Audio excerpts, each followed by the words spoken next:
Have you ever noticed how video games get harder just when you're getting good? Or how Netflix or YouTube always suggest the perfect next show or video to watch? That's artificial intelligence, AI, at work.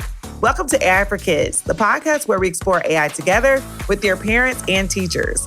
We'll look at how it works in simple ways with real examples. And we'll talk honestly about the worries like safety, privacy, and what it means for the future so everyone feels informed. Are you ready to get started? Let's discover AI together. Welcome back to the AI for Kids podcast. Today on the AI for Kids podcast, we're talking about how people experience AI, not how to build it. Joining me are two guests who study how AI shows up in our lives, in your schools, in the different relationships you have. Welcome, Dr. Tiffany Petricini, helps think about how AI affects relationships, feelings, and everyday life. And Dr. Sarah Zipf studies how technology impacts learning and what happens when new tools show up in the classroom. So I know you all are experiencing that. Welcome to the show. Can I call you Tiffany and Sarah? Yeah, sure. Yes, that's fine. Awesome. Thank you so much. I am so excited to have you both here. This is my second time doing a podcast where I have more than one guest. And I'm really liking how the flow happens here. So I'm really excited about our conversation today. But before we start, I want to start with a warm-up question and really dig back and go back into the past or a little bit to learn about your lives. When you all were in middle school, what did you think the future would look like? We're going to go in alphabetical order this time. Dr. Sarah first. When I was in middle school, I think I imagined the future to be a little bit like that cartoon, The Jetsons, with a lot of robots and flying cars, and certainly the Back to the Future movies with the flying time travel machine. So I think that I imagined a future with a great deal of the technologies that we kind of have now. But I did not imagine myself to be in a job like this where I am a researcher. I think I imagined doing other things. So I love that. And I'm with you, like totally Jetsons, even though like right now we're getting to the point of having like home robots, or at least they're making them and saying they exist. We'll see if it actually comes out. So I think about Rosie, and then to your point of like Back to the Future, just all the technology and everything there. That totally resonates with me as well. Tiffany, what do you think about this? I was so much different growing up. I didn't grow up in a city. I grew up in the woods, and I grew up with my grandparents, and we didn't even have a microwave. So I could not have imagined technology in the way that it exists at all. So I had seen the Jetsons, but it was just so far removed from what I experienced in my everyday world. I guess I just saw a future that was like the living that I was doing then. I love that. And the interesting thing about that, even though like there's an idea that we're getting so futuristic, at the same time, kids, there's a lot of people going back to nature, going back outside and trying to get back to those roots. So it's interesting in the world where we're like seeing AI at highest levels and going higher. Also, we're seeing folks wanting to get back to the basics. And I absolutely love that. So technically you did see the future, both of you, in many ways, more ways than one. So I want to talk about what you all do and really try to explain to kids why this matters. Some of them are thinking about their futures. A lot of them are concerned that, hey, they're hearing about this AI thing. People ask them, what do they want to be when they grow up? And they are like, I don't know. Or they have ideas and they're wondering how AI is going to impact that. So I want to talk to you about what you all do. So starting with Tiffany first, you said you work on the people side of AI. And for kids listening, what does that actually mean? And why is it important that humans think about how AI affects people, not just how it works? Yeah, this is a great question. So a lot of times when you hear people talk about AI, they're talking to you about really technical parts of AI. So how do you make AI? And there's all sorts of words like large language models and natural language processing. And so I have nothing to do with building those tools. Instead, I study how do people change the way that they behave because of specific tools? How do they change the way that they talk to others? How does this impact the way that we learn? And this is really important because there is no technology that has ever been introduced in human history that has been neutral. There are always winners and losers. There are always benefits, and then there are always disadvantages when technology is introduced. And if we look at the human side of things, we can hopefully think in advance about how we make these technologies so that we're doing as little harm as possible. I love that you said the piece. I don't often hear people take that perspective. Like, we know it in the back of our heads, right? But the idea that any technology, there's winners and losers. And I think we hear a lot about that, like after the fact, and years later, we learn how folks still have access to dial-up and AOL. Kids, AOL was like my first interaction with the internet. And there was something called dial-up, where you literally use the phone line, not a cell phone line, a line that was plugged into your house. And that's how you got onto the internet. And AOL just, I think, sunsetted this year, but there's still people across the country that don't have access to like high-speed internet. So you don't think about those things until like later on down the road, like, oh, everyone doesn't have that. But with technology, in particular AI, we're hearing that earlier on, which is very interesting to me.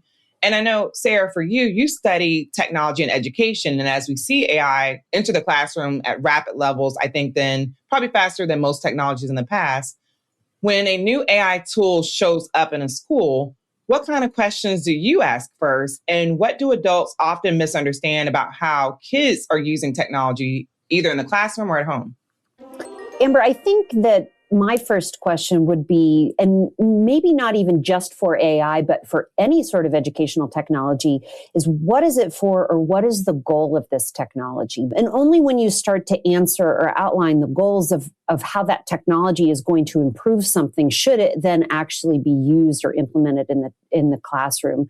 We see a lot of technology come into our lives with the idea that it's technologically advance and that we're making progress towards something. But that progress is often left undefined, and it's defined then by those who are building that technology, just like what Tiffany was saying about the winners and the losers. And so I would say that when we see new AI tools show up in the classroom, or any technology for that matter, it really needs to be a question about what is the end goal for using this technology? Do we really need this much? Do we need a portion of it? Should we maybe do something different?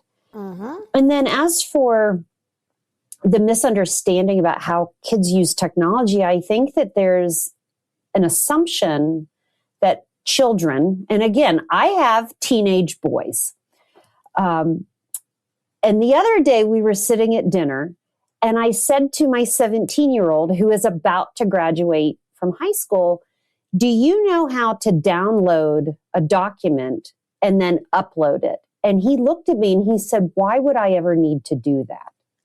And so there's, I think, a general assumption that adults have that children, as having grown up on screens and digital devices, have a more technically advanced knowledge of the computer literacy and actions than they actually do. Again, my 17-year-old has never had a formal typing class. And so he types with his two pointer fingers. And that's pretty surprising, right? That in this day and age, that the ways in which we have asked children to submit their assignments, to do their schoolwork, that we haven't actually stopped to teach them about these different applications, about word processing, how to type, and then simple things like emailing attachments and downloading documents, those kinds of things. So I think that there's a misunderstanding that exists between adults and this next generation Alpha, Generation Z, that they are more technically savvy than what they really are. You both hit a lot of things I want to just say out loud again. What I found interesting, particular, Sarah, in the answer you just gave was around this idea of like your son and like the download thing. I said wow out loud because I'm actually shocked. But then as you were talking and I'm thinking about it, if they're using smartphones or these other tools that make it pretty easy to like attach things and send things, not in like a typical way you would on a desktop or et cetera. Mm-hmm. And that's how you're interacting. It's a very different interface than a laptop or other things. Or if they have technology that allows them to submit things more seamlessly, we are missing something. Because the thing that I always find interesting, I hear parents talk about is like, kids are pretty advanced in using these new tools, but how do they know how to use them? Are they literate in the use case? And I think that's why AI literacy for me is so important, because kids, to your point, things are going to come in the classroom and a kid may not ask the why because teacher said you're going to do this, or the school says you're going to use this tool. They may not ask the why, but then I'm hopeful that kids, you can ask your teacher why. And I'm also hopeful that as parents and teachers are listening to this alongside their kids, that they begin to ask those questions. Kids are the best, I think, folks who can literally start to say, why? Why are we doing this? Why does that work? What happens there? And parents, we need to also do the same thing to help them understand what they're getting in their hands, particularly around these technologies like AI. Because I get nervous because we're seeing AI used in different ways. And Tiffany, I want to go over to you for this. Like, we're hearing about AI chatbots, AI friends. There's such a large number of people, millions of people now are on different apps where they've developed relationships with AIs and friendships with AIs. And you wrote a book called Friendship and Technology. And I want to ask you, can AI really be a friend, or does it just feel like one? If AI remembers your name and agrees with you, what you're doing well, what is it not able to do? Like, does it meet the threshold of a friend?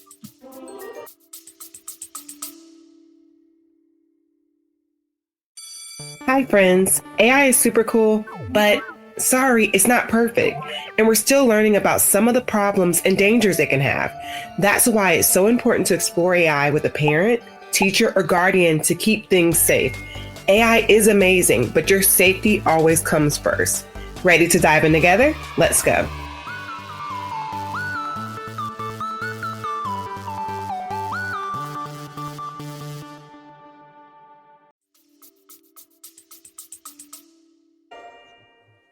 Oh, that's a really good question. I think that part of the problem right now is that AI does feel sometimes like it's being a good friend. It listens, it responds, it validates how you feel. It's always there when you need it. But real friends aren't perfect. Like real friends make mistakes. Now, AI can be a good source of support, but you should always go to a human being first. It's really important to do that. So AI definitely cannot be a friend. It can help you with your friends. So for example, if you're having an argument with a friend and maybe you talk to your parents and you say, hey, I don't understand why my friend said this to me. You can also ask AI, and AI can give you some ideas about how to help repair your relationship if you got in a fight, for example. But AI can't be a friend itself. I totally resonate with that. And I actually just wrote a newsletter on this for folks who follow the show about like the whole rise of toys with AI. And a lot of people have been putting out a bunch of articles and asking some of these companies to pull the toys down, because you mix in not just a toy that's already addicting, right? Think about, I still have my favorite stuffed bear from when I was like 1. And I still have that bear. Of course, I don't hold it in the same way I do, but as a relic or something to look back on, I still have that. But think about kids who are attached to that stuffed bear. Now that stuffed bear is talking to me and telling me it loves me and we're best friends and forever. I can imagine how attached I would be if my favorite bear now could have conversations. And the thing about that is kids are starting to rely on these different tools, and addiction comes into play a little bit. But Sarah, when kids are relying on AI for help, advice, or things like that, what should the adults in their life pay attention to? What should kids pay attention to? And what does an actual healthy relationship look like when an AI and kid are interacting? Well, I think Tiffany really said some important things there about turning to a trusted adult or turning to your friends, because AI can't be a friend. One of the problems or dangers of AI is it mostly will tell you what it is that you want to hear. And as Tiffany said, humans aren't perfect. And so there could be a dangerous conversation that you enter into with AI that leads you down a bad path, right? Whereas a trusted adult or a friend is going to enter into those relationships, that friendship, that conversation with you with those values and morals. And they're going to maybe tell you something that you don't want to hear, but you need to hear to help protect you from that. So I think for adults, what they need to pay attention to is what kind of interaction are their kids having with AI? Are they turning away from a trusted adult or a friend and looking to AI more and more and more when they really should be interacting with other humans? Keeping the human in the loop is really important. To your question about a healthy relationship, use it. It's a tool. It's there to be helpful. It's there to be used just in the same way that you would about any other technology, social media, video games. They're all great to use. There are also inherent dangers to them. And so being skeptical, be curious about it, but just proceed with caution and be careful knowing that it is not a human. It may appear to create information, but it's really just kind of regurgitating the past. I agree with a lot of what you both just said. And the thing that I have to balance, right? I am a person, and my audience knows this, I promote and believe that people should be using AI. Kids can use it with their trusted adults, parents, teachers, guardians, etc., and things like that. But I also try to make sure to toe the line a bit. I want to make sure folks know like the benefits, which I hear you all talking about, there's benefits there, but there's also inherent dangers. And there's a world where some people are like, AI is this horrible thing. I was just online today, scrolling through social media before we all caught up, and just seeing like a lot of doom and gloom around like AI is going to take over the world, like the whole Terminator reference. For kids who haven't seen that, make sure you ask your parents about the Terminator. But the short version of it is it was an AI that came back to take over the world. So there's a lot of like doom and gloom around AI, but there's also a lot of really cool things it can do. And I've seen both sides of it, and we've seen both sides of it. But back to Sarah, you first on this one. When people feel scared of new technology, particularly something as big as AI that does have so much uncertainty and we don't know what's going to happen, and all we have is movies from 30, 40 years ago telling us what could happen in the wrong way. How does that affect decisions in schools and families? And then what happens when fear leads instead of actually curiosity, which we were talking about earlier? I think when fear affects the decisions, it makes the decisions for us, right? We tend to run away. We want to escape that fear. And that's that you want it to be, especially when it comes to something like AI that can be anything and everything that you need it to be. But running away from it, then because you're scared of it, is just not going to help. We have to talk about it. We have to come together and have a shared understanding about how we use this. And only when you start to confront it in those ways does that fear then subside.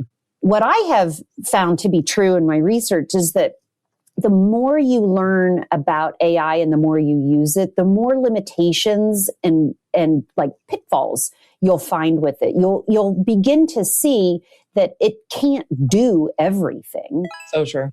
That's such a good perspective. I think anytime where we let fear be the leader, it causes anxiety. It causes us not to try things out. It causes us to focus on the negative first. And I think that's a real concern with AI, because some people don't want to use it as adults, let alone a kid using it. The kids are going to use it, period, right? They already are using it. And when schools and families step back from that, it leads the kids to develop their own values and morals and ethics and use cases around AI without any sort of guidance or wisdom from the adults in their lives. They're going to use it, and we have to help them figure out how to use it. I absolutely appreciate that, because You're right. I think about when I was a kid. And again, I said I'm a part of the AOL generation, which now feels like super ancient. But sorry, mom, I was in chat rooms as a kid, which I probably shouldn't have been in middle school on a chat room. Of course, I knew enough, and my mom had taught me enough in real life, like the skills of don't talk to strangers, don't give out your personal information, things like that, where it's literally just chatting and laughing and having fun or whatever. But I also know now I would be like, whoa, stay away from that a little bit. Because of like as you get older, you know what the risks are out there. But to your point, kids are going to find a way. And I think if we all be honest, especially if parents are listening and teachers are listening with kids, we all found a way to do something. And because of that, we want to make sure that we're having these conversations and working on this together, because you're going to have a way more informed you, your kid, your family, and really thinking through that. I think that's so important. And Tiffany, I would love for you to hop in here too. You study how people's perceptions shape how they react to AI, which is what we're digging into here a bit. Why do you think AI sometimes gets treated like the monster in the room? And what parts of AI are misunderstood in ways that make it scarier than it really is? And I ask this mainly because my initials are AI. I want to keep using them, and I don't want to be the monster. Yeah. Oh, I didn't even realize that. Yeah. AI. Oh my goodness. I see that. So I should tell you, my son is 13 years old. And just like most kids, he is a YouTube guy. So he doesn't watch a lot of Netflix. He watches a lot of YouTube. And what he sees has made him very afraid of AI.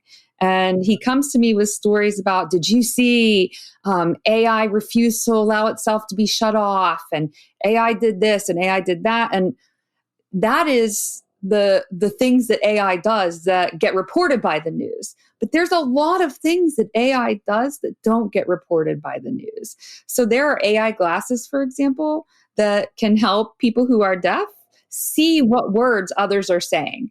Like, that is such a good use of AI. And you're right, a lot of our generation saw a lot of fantasy about AI that was really negative. That isn't necessarily like how AI actually is. It's math. That's what AI is. It's math. Math can't hug you.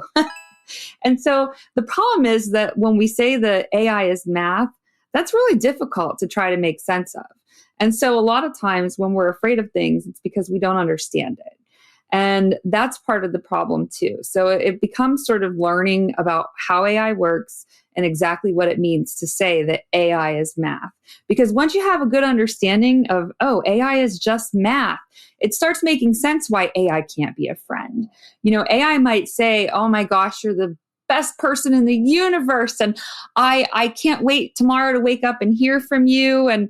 But that's not real meaning. The AI is just making mathematical predictions about what words should come next. You shouldn't be afraid of AI, but you should be afraid of some of the impacts of AI.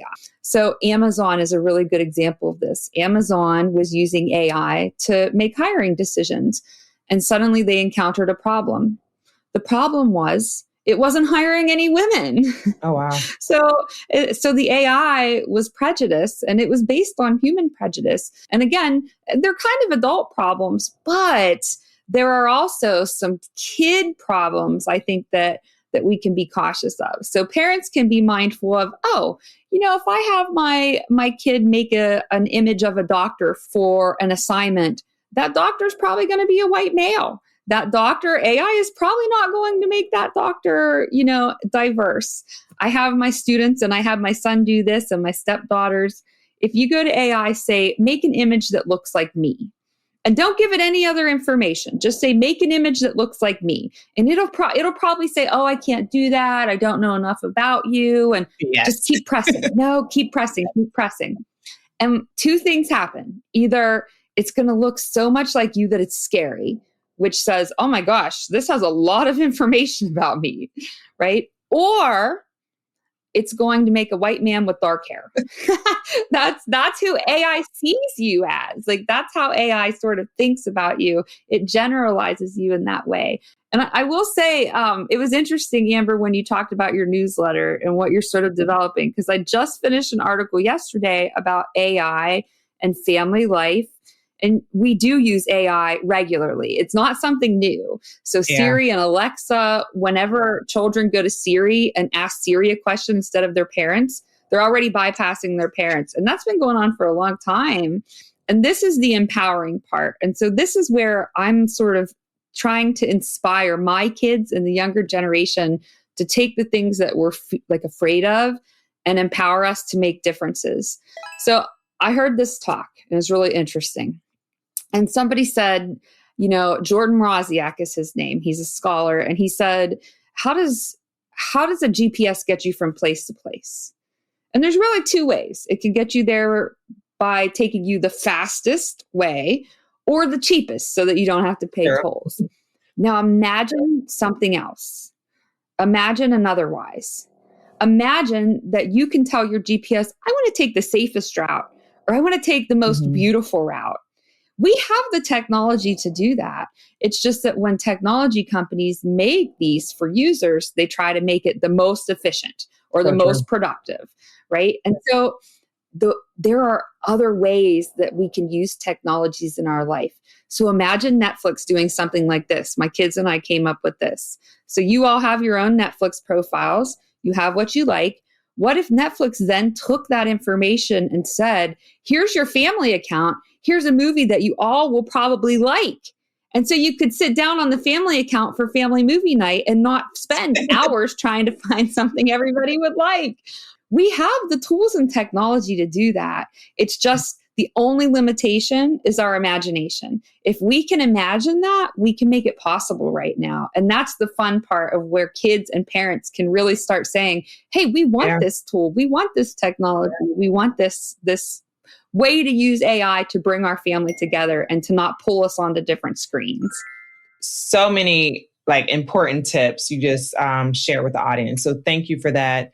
I think the part that I struggle with just as a person, using technology often makes you feel like it's hard to activate that skill. So for me, it's trying to figure out how do I make sure that I pull that out and bring that out. And we've seen studies that show that people are using AI too much. Those things are going to the wayside. I don't know if the studies tested for this, but I don't think it's using AI. I think it's using AI with those limitations of using it just as something you throw something in and not in a way that allows you to think at the next level. I think it's very easy to do things for efficiency. Like humans, we go to whatever the easiest thing could be. And for companies, they're going to go there because they can make more money. Things are easier for us. We're going to more likely use it. So I think there's just things there I want to keep thinking about, how can I be more creative and think about the ideas that you just said and use AI in that way. And Tiffany, you actually created a game, which I think is the epitome of imagination and creativity, called the algorithm game. And I want you to talk a little bit about, as we think about imagination, as we think about curiosity and all those things, why is play such a good way to learn about AI? And can you share one example or one simple idea that kids can try at home to understand how algorithms work with or without a screen? Oh, yeah, there are definitely ways. And I think some of the best ways, like you just mentioned, are without a screen. So AI is a great learning tool, right? Right now, I should tell you, I am a fossil collector. And this is a hobby I started in the last couple of years. So I love finding fossils. They're all around us. And I'm using AI to help teach me about different eras, because even though I learned that when I was in elementary school, I don't remember. There's the Paleolithic or the Paleozoic, and then there's the Devonian and all these different terms. And so I'm using AI to help me learn in those ways. And it is really helpful. But when it comes to learning things like what an algorithm is, that gets really complex really fast because, like I said, it's math. And it's not just like your regular math, addition, subtraction, multiplication. It's like calculus and all these things that the kids in high school do, and it gets really complex.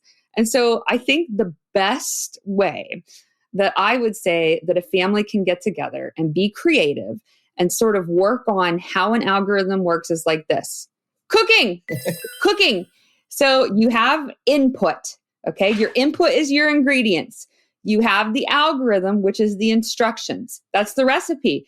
And then you have the output. And it may not always be perfect, but you can then mess around with different things. So, okay, if we take away something from the input, like salt, what does that do to our output?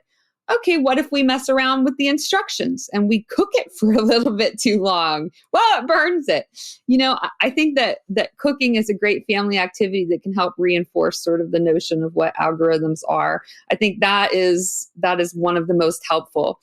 I also think, so the term algorithm actually comes from, I may not pronounce this right, Al-Khawarizmi.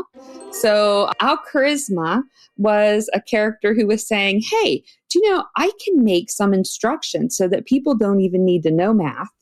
They can just follow my instructions and figure out everyday problems. So there's different activities. So if you know that, you could think about, okay, how could we look at this? I can give my kids a set of instructions, give them the tool that I want them to work with, and then they determine the output.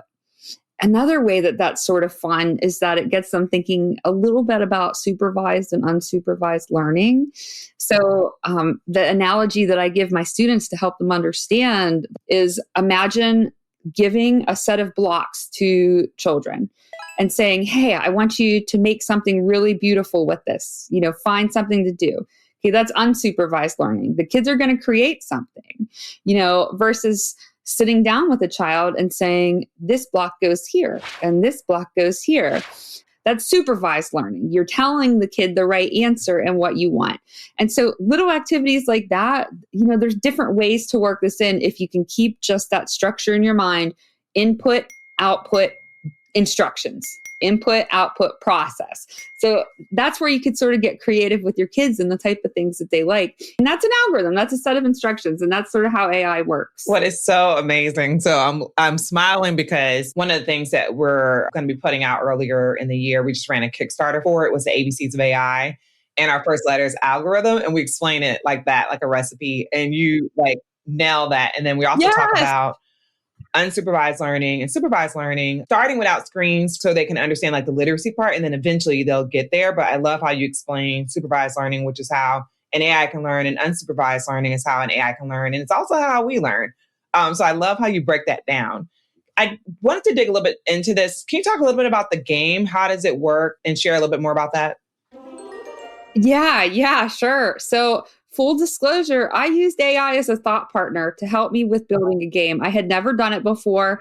I wanted to have rules. I wanted to make sure the rules worked. I wanted to work through different scenarios. But one thing that I noticed was that my students, they're on social media, and there's a lot that goes on behind the scenes that is artificial intelligence related. Algorithms actually direct who is seen, what matters.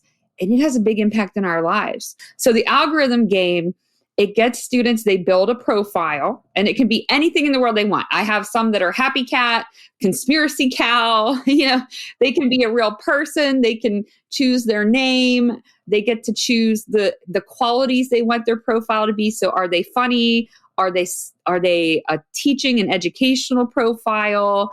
Mm-hmm. And then we pull cards and we go around. And depending on what they pull, they might lose or gain followers. So, for example, there might be an alien takeover of the planet.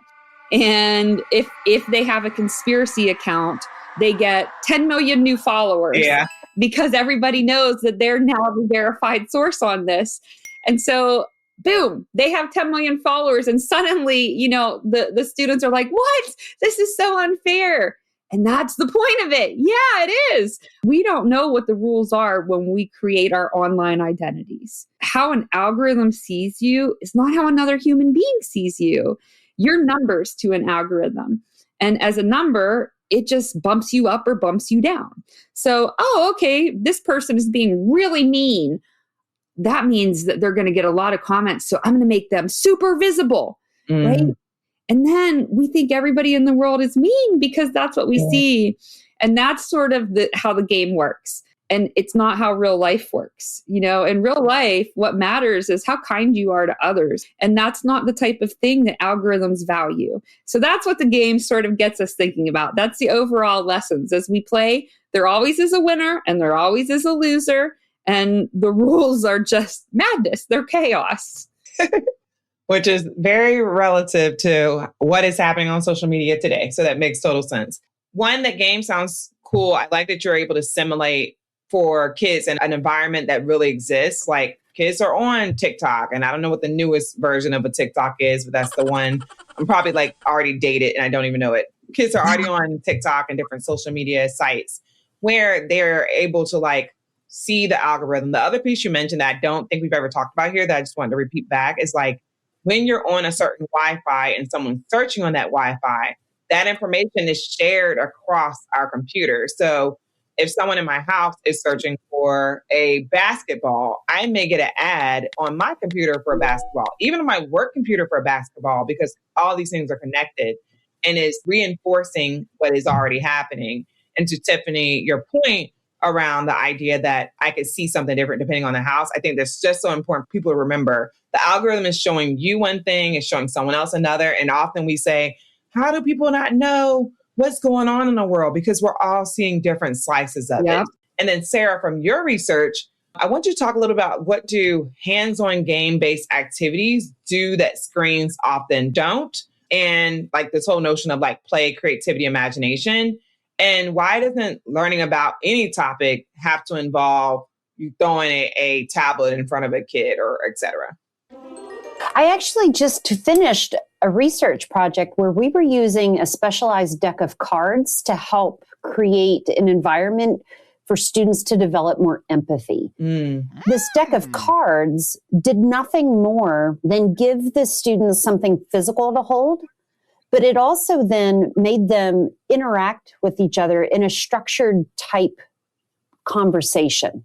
And the results of that study show that the students really enjoyed that. And when we move things into that physical face-to-face kind of interaction, what we get is that we're talking to each other and we get to see each other. We get to smell each other, right? We get to hear each other. And those are fundamental components to how our communication and our language developed over all of these millennia, right? Yeah. The interactions that we have with each other online hide a lot of the ways that we come to understand how we talk and communicate with each other. A lot can be said with the angry eyes, right? I know I have a look when my children have upset me. I will give them a look which can communicate more than anything I would be able to say verbally, right? And so when we do hands-on or game-based activities, we're able to lean into those additional forms of communication that are often masked or hidden behind a screen. And when it comes to AI, as Tiffany was just describing that really great game, that doesn't involve a screen, right? And we can talk about AI, we can mimic AI. I think that the recipes and cooking is a great example because usually then there's something delicious to eat afterwards, right? We can learn about all sorts of different things without actually having to do it. We can read about it, talk about it, listen, all of those different things without actually having to be on that screen. I think I want to add to this. When I was raising my son, he hadn't really learned to talk yet, more than a few words. And he had come to me and he was saying something, I didn't know what he was saying. So I was following him. And I noticed that his breath was smelling like maybe something was burned. And so I panicked. Oh my gosh, did he bite an electrical cord? Show me. And as I follow him, he pointed to the ground. He had put a stink bug in his mouth. No. It was a stink bug. So that's what I was smelling on his breath. And at that point in time, I'm like, why would he put a stink bug in his mouth? And that's how we learn. Like we are born into the world as researchers. We are born into the world as scientists. What scientists do, researchers like us, we play. That's the fun part of it. We're always learning. That element of play is so important. And there's not just solo play. It's playing with your family. It's playing with your friends. You learn a lot about the world in play. And it's so important not just to play in the world of screens, because in the world of screens, it's two-dimensional. So true. Sarah, anything else you want to add there? No, I think, Tiffany, I love that story about the stink bug. And you know what? There is no better way than to taste a stink bug. He hates them now. There was one on his phone last night and he was so mad about it. He came in, Mommy, you won't believe this. There is a stink bug on my phone right now. I left it on my bed. That is hilarious. But I love what you both said, starting with Sarah, when you were like, it's a difference. And I didn't think about it this way, even though I like talk about this stuff all the time. It's a difference between the smell, hearing, interacting with a person. To your point, like the mom's look. I can't get a mom's look through a text. Like you try to with emojis and try to do that, but you don't get all of that. And AI is limited because it has learned on, and now pictures, but originally generative AI in particular that we're talking about are LLMs, which the kids have learned on a bunch of words, now pictures, now sound and things like that, but they've never interacted with life. They don't know what it means. When they send those words to you, they truly don't know what those words feel like. So I love both of you all's examples on what you think about that. And I know we're coming to the end, and I think that you all have just broke down so many different topics and we've gone a lot of different directions that are super helpful for families. And for the kid or parent who wants to talk to their kid about this, who's like sitting there listening, if a middle schooler came up to you and asked, how should I use AI without it using me? What would you say? And what is one thing kids should always remember about AI? And Sarah, we'll start with you.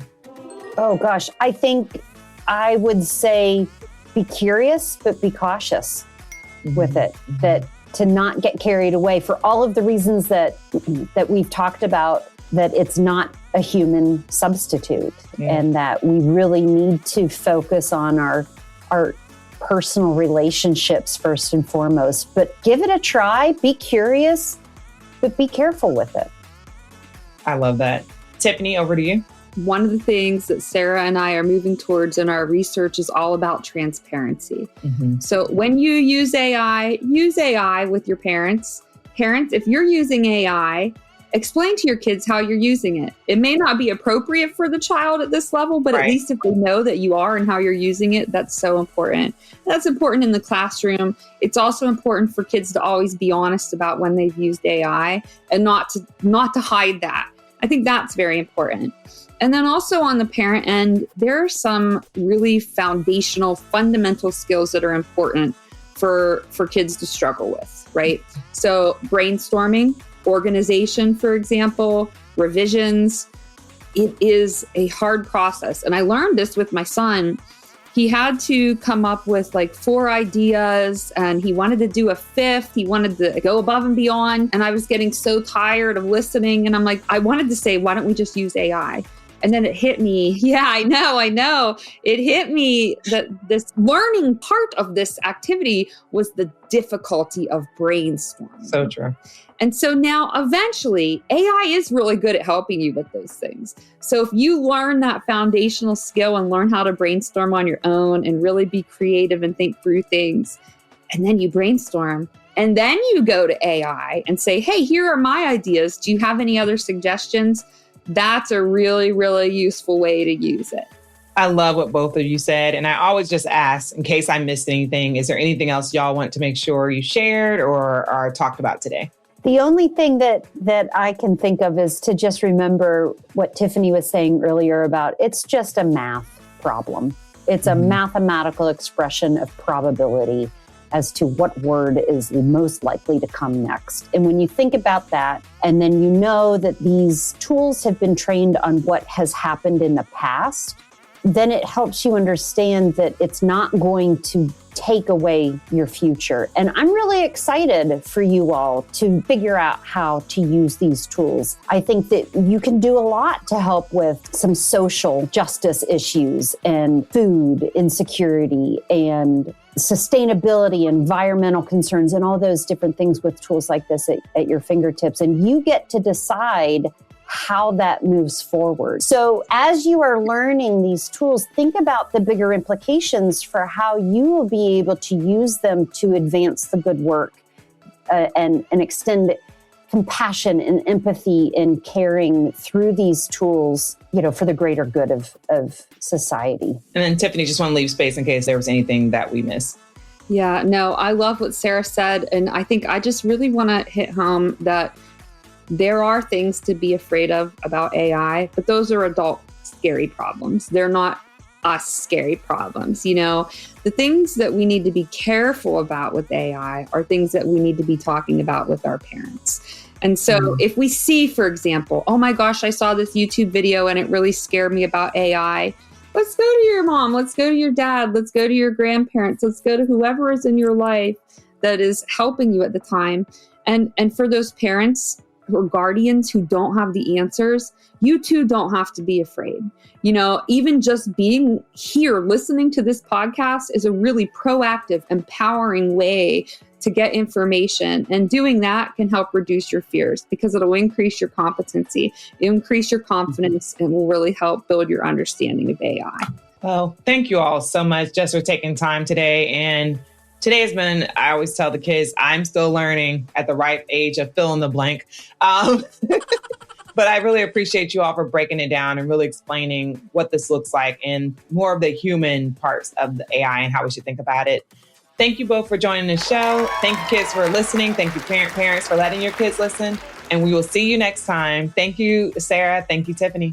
Thank you. Thank you. Thank you for joining us as we explored the fascinating world of artificial intelligence. Don't keep this adventure to yourself. Download it, share it with your friends, and let everyone else in on the fun. Subscribe wherever you get your podcasts or on YouTube. See you next time on AI for Kids.